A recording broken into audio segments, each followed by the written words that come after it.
So I come from two organisations to speak tonight. The first organisation is the Agape Project. So you see these slides over here. This is actually a film that I filmed last time I was in Calais. You can see it all on our Facebook page, Agape, facebook.com/Agape Project UK. And you can see all the information you need about volunteering, how to volunteer, what to donate, where to donate it to, what's happening, what is actually happening, and what the media are not reporting. And hopefully I can explain a bit more. The other organisation I'm representing is an organisation called United Rescue Aid. And that was the last organisation, that was the last speech I did at York People's Assembly about what we do. And then I'll let you know what's been going on recently. My friend who fled from ISIS couldn't speak today. We can't show their face because ISIS now have control of that area, and it would endanger their families still living in the war zone. This is the reality of the hell they are fleeing from. My co-worker, a Yazidi, had to run in the night from ISIS. He had to decide which sibling he could pick up whilst he ran. He now works with me and our team at United Rescues. A few weeks ago, a girl contacted him, and she said that she had been sold by ISIS. And a few months later, she had been sold in exchange for a gun. She has now been trafficked to another country and is now pregnant. And we do not know how to rescue her. So if you do know any human rights lawyers, do speak to me afterwards. So my last trip to Calais was not long ago. My trips before were in the spring and summer. The vibe has changed dramatically. There was tear gas every single night. So I'm going to read you. So, firstly, in the camp, the conditions and the police brutality. There's a lack of donations. You'll see in all these slides are from the Agape page, and you'll see there's a slide where it shows the donation warehouse, and all the clothes for men are empty. There are no medium, small, or large clothes for men left in the donation warehouse. I have 90 men's fleeces, so I will go back, or I will give them to someone else to take. But if you wish to come help join forces and bring donations, you'd be very welcome. The health conditions in the camp are much more severe in the winter. As you can imagine, when people are sleeping with just plastic sheeting and maybe a bit of wood if they're lucky.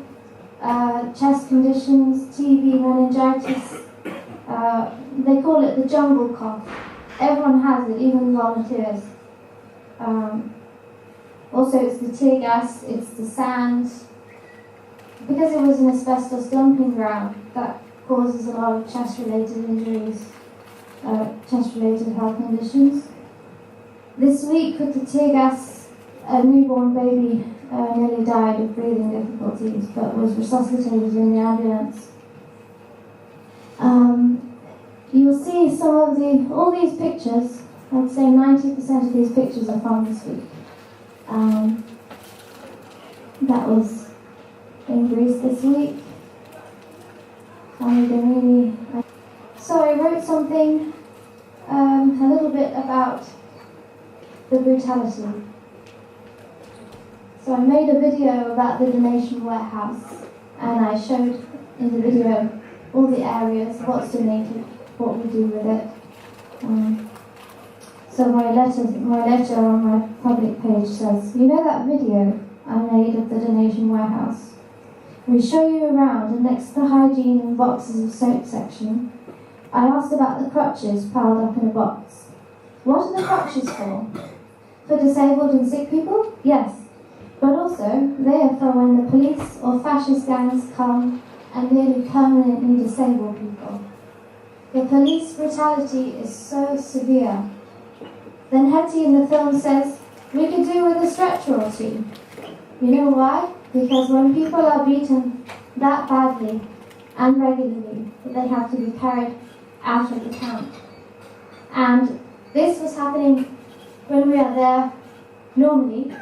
So you imagine how that happened this week with the demolitions. There was a man in one of these, you see just that image just there? All those vans? That was Monday. 50 CRS vans, and our taxes pay for some of the immigration police in France to stop them coming into the UK. So we are paying for the brutality. Our taxes are paying for this brutality. So I said, this is what's going to happen today and many, many more times. The ambulances and the fire services take over 2 hours to arrive. I said, seriously, Jude Law came to look a few weeks ago, but there's nothing in the news. Where are the crowds of the socially conscious? Where are the people building a human barrier, protecting the refugees against the police, so no one gets their heads smashed to pieces, as well as their home? We had a video that The Guardian kindly shared of a woman on top of her house, which was just sheets. This woman was 4 months pregnant, and her husband was on top with her. And the police were so brutally rough with them both that it actually made the news. But 90% of what actually happens is not in the news. And the fires are not started by the refugees. The fires are started with the tear gas going into the houses and the gas canisters people use to cook, and it just explodes, just flames everywhere, and the fire department don't come. We had a guy, one whole side of his body was scalded, completely burnt. We have a guy, he's a guy in a wheelchair in a hospital, and BuzzFeed kindly did an article which was nice. This guy now has neurological complications because he was beaten so badly by the police. So I wrote underneath this, I said, institutionalized racism has not changed since World War II. This is a dark day in Europe's history. March 8th, 12:44 p.m. 2 people are sewing their mouths shut as I write. That puts the total at 12. 5 of them are now on day 7 of the hunger strike. The police have surrounded the info point, and we're stuck in here. They have left in a Médecins Sans Frontières medic there a week, but they remain focused on this action. They tell me they will die for this. I am trying to hold back the tears. I have no faith in their demands to stop the eviction of the jungle will happen. So, because of the brutality, this week, some of the volunteers put together a petition. So far, there are 5,330 signers. We need 20,000. So please share this. It's all on the Agape page. The petition reads: Office to the United Nations High Commission for Human Rights to acknowledge the breach of human rights in the Calais jungle. Petition awaiting approval by VAS. So this talks about the hunger strike and all of that. Let me read out this bit. There are 305 being unaccompanied minors, many of whom face severe risk of becoming destitute due to lack of provision, inadequate shelter and demolition of makeshift homes. Following the ruling that the move was to be humane, the camp was lined with riot police carrying shields, gas canisters and masks. The residents were given little warning in advance. My friend, who's been volunteering in Calais for 5 months, she spent all morning washing tear gas out of children's eyes. Children as young as 7. And they're screaming because it feels like their face is melting. It feels like their eyes are literally melting and burning. And who would do that? 7-year-old child, a less than 2-week-old baby. Who would do that? And why have people not gone in droves and stood between the police to protect the refugees. So my other job involves, we are based all over the world in many time zones, and we all work on Turkish time, Turkish and Greek time, which is 2 hours ahead of British time. So it's good if I start my shift at 10 o'clock at night, it's actually midnight in Greece, so I can go to bed a bit earlier. When it's 4 a.m. in Greece, I can go to bed, or 5 or 6 a.m., depends. So we contact refugees, we ask them to give us their coordinates when they're in the sea. So if they come into any difficulty, or they start to sink, or the engine fails and they start to drown, we can locate them by their last coordinates sent to us. We have a little safety flyer. This is actually a list of things that we need badly, emergency in the warehouse. And then we also have a flyer that you'll see come up. It says SOS on it and instructions in Arabic, and underneath United Rescue Aid. So we start our shifts, we have translators, and they will contact the boat, and the boat will send us the coordinates, and we then have to call the Turkish or the Greek lifeguard and urge them to rescue the boat. March 7th, 3:05 a.m., we WhatsApped a boat and tried to persuade them not to go. We left weather warnings for hours before. I posted up another weather warning at 3:05 a.m. Bad weather warning. Please cancel travelling to Greece until weather improves. This is then shared in Arabic and Urdu. March 7th, 6:06 p.m. A photograph of over 12 body bags containing tall adults and the children unbagged placed side by side. This morning, 7 hours ago at the time, in Greece, 13 children among 25, a tragic outcome of last night in their journey from the shores of Turkey to Greece. We issued bad weather warnings and we tried to persuade people not to go. We called them on WhatsApp at 4 a.m. and said, "Are you on the water? Tell me, yes or no?" And people still went. They are that desperate to get out. Even when we do bad weather warning, sometimes the smugglers can control things. Sometimes people are told, "You have to go on the boat now, you have to go now." After Christmas, I remember, I think it was early January, we had a boat and it was 50 people and none of them, including the children, had life jackets. So I'm reading from a sheet because my job is to say to the Coast Guards, "Please sir, go out to this boat. They are currently sinking. There are 25 adults, 5 children." So I don't really think about the humans on the boat. I think of the maths of how long will it take for the boat to sink. How long can people's lungs take in that much water? If the life jackets are subpar, how long will they sink? Because if we think about the bodies, we can't do the job. There's a chat actually in our team now, that's this week as well. You can see most of it's all this week. That was, not sure what day that was very recent. Yes, we have a chap and he's in Turkey and he's actually going to the shops in Turkey and he's persuading sellers to buy his life jackets and giving them out to families. Because these are actual life jackets that have been tested, they are safe, they will hold people up in the water.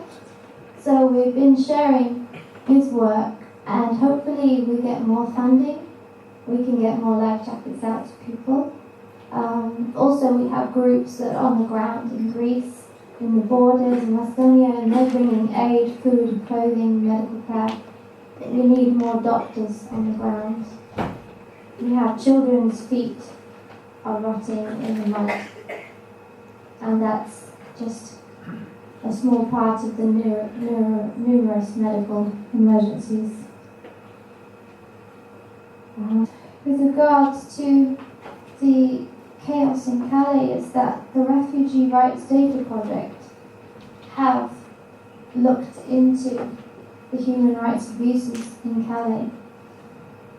It says here, the data demonstrates that the French and British authorities so far failed to treat people residing in Calais camp with dignity and respect. And it's demanding for human rights to be looked at. So it's progress. But for that progress to spread, we need people everywhere to share this progress, to regularly share it, to regularly talk about it. March 8th, 11:01 a.m. Terrible conditions here at Agape border between Greece and Macedonia, with some 13,000 people stranded. The border has been closed for the last 2 days.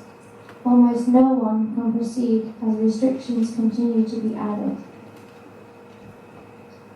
Martin Plassen Camp, March 7th, 11 a.m. The Greek government just announced that the northern borders, Agape, will close permanently, closed for everyone.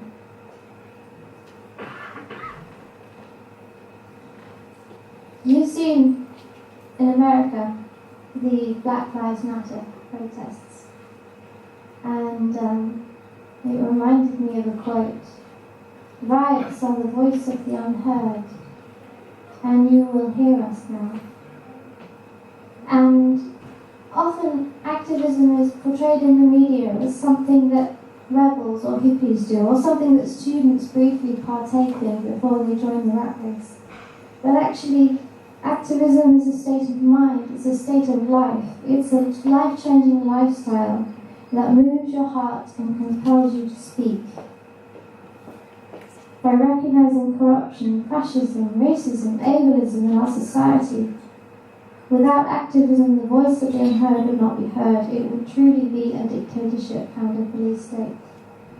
And I would advise, if you do go to the protest in London and the one at Yarlswood, that you would go to Netpol and have a look at the police brutality statistics. I would strongly advise, if you plan to go to more than one protest, to wear a bandana to cover your face, because police are monitoring people that are attending protests. It's a real shame that I kind of stick out a bit with my wheels. Sometimes I would like to blend in a bit. Without grassroots activism and inclusion, we would not be able to save thousands of refugee lives. We need thousands more people to be saved. So I invite your friends, your families, even your grannies to be informed about the mass human rights failures happening in Europe. March 9th, 6:59 p.m, UK, student protesters at the University of Sussex have reportedly taken over an on-campus conference centre at the Home Office decision to deport a student, Lukman Oniski, back to Nigeria.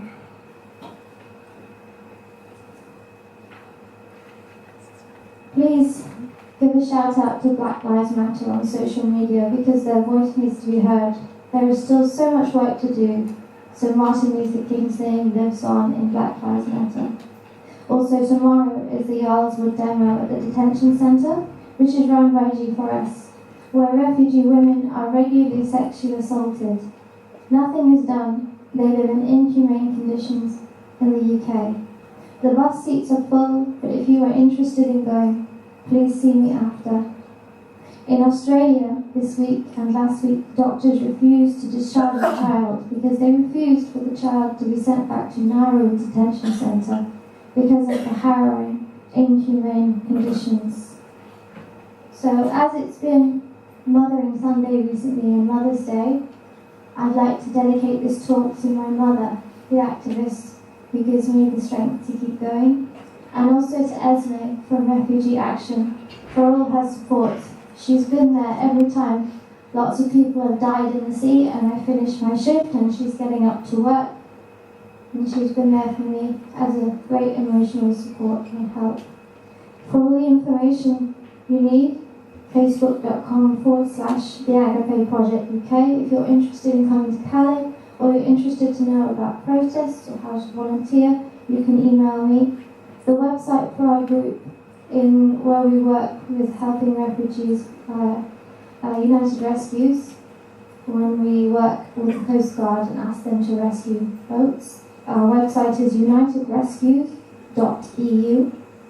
For more information about Yardswood and detention centres, you can go to the No Border Network, Leeds No Borders, Manchester No Borders. For information about Calais, Calais Migrant Solidarity, CalAid, Care for Calais, and for any other information and questions, you can email me agape.projectuk@gmail.com. Thank you very much for listening to me speak.